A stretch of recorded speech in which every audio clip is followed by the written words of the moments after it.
Everywhere you look, celebrities have got a new alcohol brand. From the A-list to the Z-list, they've all decided that they are going to make booze. Here are 4 things that you can learn from a celebrity brand, even if you're not a celebrity. First things first, authenticity. Now, a celebrity, people know them and they know what they're about. So J-Lo, for example, she's got a product, she doesn't even drink alcohol. Whereas the guys from Dos Hombres are in Costco pouring tequila, talking about how much they love tequila. Those are 2 things of like the guys from Dos Hombres, which is Aaron Paul, Bryan Cranston from Breaking Bad. They really care about what they do. They hand selected the tequila. They really, really care about the craft and the people that make it. Jennifer Lopez, however, I'm not so sure on. So how do you create authenticity when nobody knows who you are? So back when I set up More Gin, which was a gin brand I did back in 2015, every man and his dog was setting up a gin brand or a craft brewery. And a lot of them just didn't care.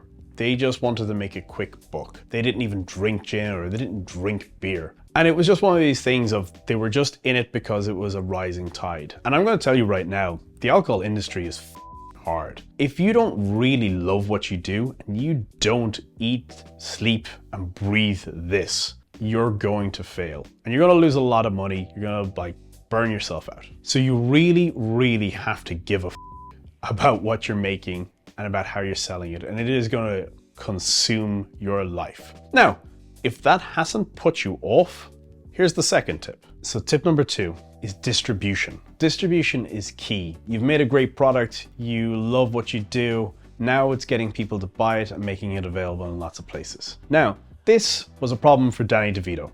Danny DeVito used to make limoncello, and that's pretty surprising. I wouldn't have put Danny down as a limoncello sort of man. But lo and behold, Danny DeVito came out and said that the reason his limoncello didn't succeed was because he couldn't get it distributed, that people couldn't buy it where they wanted to buy it. Now, Beyonce, who's got global reach, everybody knows who Beyonce is, she went distribution first. She partnered with LVMH to make Sir Davis whiskey. LVMH is famous for making Moet, Hennessy, Veuve Clicquot. You think of every premium champagne brand, that's them probably. They're a global powerhouse of fashion and booze. So overnight, Beyonce had global distribution to match her global fan base. Now, you may say, I don't have a global fan base. And before you pick up a guitar and start working on an album, here's some things that you can do as a non-celebrity. So you're probably saying, that's all fucking well and good, Owen, but I don't have a global fan base, and that's okay. So I'm gonna give you some ideas about how it might work, even if you're not a celebrity. So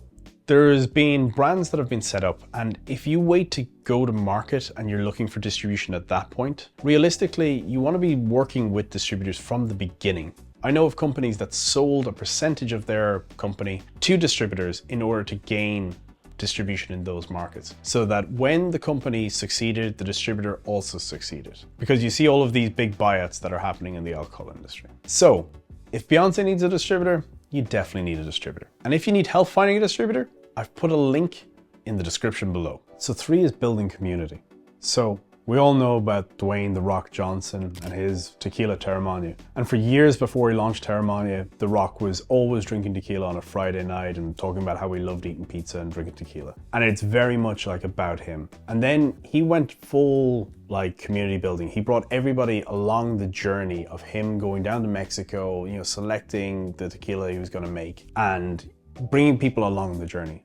So you go, well, how does that apply to me? I think when you bring people along the journey, people buy from people. It doesn't matter whether you're a celebrity or not. People want to be involved in your story. They want to see the struggles. And there's a really good brand, which is not a celebrity brand, and they're called Lalo Wines. And Laura, who's the CEO, she really updates her community and puts it on social media, warts and all, the difficulties, the highs, the lows, and people love it. And it becomes so relatable. And when you love a product and you kind of get attached to the people running it, you want to help them do well, and then you'll buy the products. On the flip side of this, you've got Mariah Carey.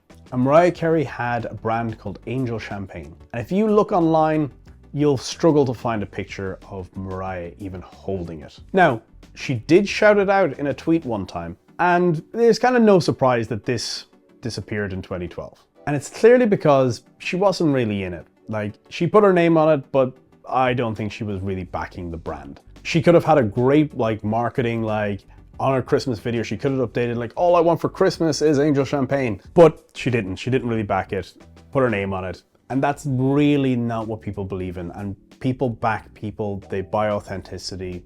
They buy you caring about the product, not just that you're slapping your name on it. Number 4 is positioning. And that's positioning in price and positioning in market. So you look at Beyonce and her Sir Davis whiskey, which is £77, about 85 euros. And that's very much in the super premium category.